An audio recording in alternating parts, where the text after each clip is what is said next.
Emela Çi, e njohur për rolin e saj në serialin shumë të njohur Tokë e Hidhur, një grua me talent që la gjurmë në skenën televizive dhe teatrore turke. Le të zbulojmë së bashku një lajm shumë të hidhur në lidhje me të. Emela Çi ishte nga qyteti Adana në Turqi. Nuk ka shumë të dhëna publike për fëmijërinë e saj, por ajo nisi rrugën artistike që në moshë të re, duke u fokusuar në aktrim dhe teatr. Përveç pjesëmarrjes së saj në seriale televizive, Emel kishte një karrierë aktive në teatr, ku u vlerësua për aftësitë e saj dramatike dhe interpretimet e thella. Ajo solli në jetë personazhe të ndryshme që preknin zemrat e publikut. Në serialin Tokë e Hidhur, edhe pse ajo interpretoi një rol të vogël, përsëri arriti të fokusohet në sytë e publikut. Gjithashtu, ajo ka luajtur në seriale si Aile Ishqi, një komedi familjare ku tregoi anën e saj më humoristike. Ajo njihej si një person i përkushtuar ndaj artit, por edhe si një grua e dashur dhe shumë familjare. Emel ishte nënë një vajze, Hyrjan Atçi, e cila kishte përfunduar studimet në menaxhim transporti ajror në Universitetin Bejkos. Ato kishin një lidhje shumë të fortë. Kolegët dhe miqtë e saj e përshkruanin si një grua me shpirt të madh, e cila i ndihmonte të tjerët dhe kishte një energji pozitive. Në datën 6 shkurt të vitit 2023, rreth orës 4:20 në mesnatë, ndodhi një tërmet i fuqishëm me magnitudë 7.7. Pranë Kahramanmarash, i ndjekur nga një tjetër me magnitudë 7.6. Zona e Adanas, ku jetonte Emel, u godit rënd.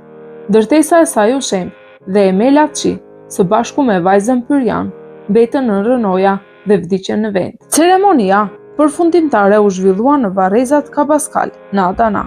Atje u mbajt dhe namazi varrimit dhe pas tij trupat u varrosën në të njëjtin vend. Ceremonia ishte e mbyllur dhe private, me familjar të afërt dhe miq, pasi familja kërkoi respekt për hidhërimin e tyre dhe privatësinë e momenteve të vështira. Kompania prodhuese e serialit Tokë e Hidhur publikoi një mesazh zyrtar. Seriali ton i mungon tani një nga aktoret e tij të vlefshme, Emela Çi, së bashku me vajzën e saj. U shprehim ngushëllimet më të sinqerta familjarëve. Në rrjetet sociale reagoi dhe aktoria Hilal Altimbilik me fjalët: "Jam shumë e trishtuar, ngushëllime për të gjithë." Një tjetër reagim erdhi dhe nga aktoria Sibel Tasçeoglu me fjalët: "Le të jetë vendi yt parajs." Fatkeqësisht, ai tërmet mori dhe shumë jetë njerëzish të tjerë, përfshirë edhe Çakdash Çankaya dhe Zilan Tigris. Çifti i njohur në serialin Osmani, ai si aktor dhe ajo si muzikante, të dy humbën jetën në rënoja gjatë tërmetit. Ahmet Kara, aktor turk 38 vjeç, i cili po xhironte filmin Princi në Kal të Bardhë, kur muri ndërtesës ku jetonte u shem dhe ai vdiq si pasojë e plagëve të rënda nga rënoja dhe humbje gjaku. Çagri Çitank, aktori që luajti në serialin Dashuria është në ajër, ku raportuese e Ema beti në rënoja. Më pas lajmi konfirmohet se ajo humbi jetën. Edhe pse kanë kaluar 3 vite nga tërmeti tragjik i 6 shkurtit 2023, kujtimi atyre që humbën jetën nuk është zbekur. Me përfundimin e serialit Tokë e Hidhur, s'mund të mos kujtojmë edhe aktoren Emela Çi, e cila ishte pjesë e këtij projekti dhe që fatkeqësisht nuk është më mes nesh. Le të jetë kujtimi i saj një dritë që nuk shuhet kurrë në zemrat tona. Por tani le të flasim pak për aktoren simpatike Polen Emre, e cila luajti në rolin e Fadik në serialin Tokë e Hidhur. Polen ka lindur më 17 korrik të vitit 1991 në qytetin Adana të Turqisë. Adana është një vend shumë i ngrohtë dhe tradicional, dhe aty kaloi vitet e para të jetesës, që në fëmijëri ishte shumë e dashur nga të gjithë, kurioze dhe shumë e gjallë. Familja e saj ishte gjithmonë mbështetëse e kam përkrahur që në hapat e parë drejt artit. Pas shkollës së mesme, ajo u zhvendos në Stamboll për të ndjekur ëndrrën e saj. Studioi për radio dhe televizion, ndërkohë mori pjesë në shumë trupa teatrale në qytetin e lindjes. Ka interpretuar në skena në komedin Asie Nazil Kurtulur, ku mori vlerësime nga regjizor të njohur. Roli që e bëri atë të njohur për publikun e gjerë ishte ai Fadik në serialin Tokë e Hidhur, që nisi në vitin 2018. Fadik ishte një vajzë shumë e gjallë, plot emocione që solli një energji pozitive në çdo episod. Ky serial u transmetua në më shumë se 30 shtete dhe në Shqipëri pati shumë sukses. Ajo që e bënte Fadikun të veçantë ishte mënyra se si qeshte, emocionohej dhe i dashuronte njerëzit. Roli i saj zgjati për 141 episode dhe ajo u bë një ndër figurat më të dashura në serial. Më pas ajo u shfaq në serialin Sana Sos në vitin 2021 dhe në një film artistik të titulluar Karanlik Geçke. Në vitin 2023 luajti në serialin Bambashka Biri, ku mori një rol më të pjekur, Nuray Gedis. Në vitin 2022, Polen mori çmimin e Golden Carrot Award për interpretimin e saj si aktore mbështetëse. Ishte një nga momentet më të rëndësishme në karrierën e saj.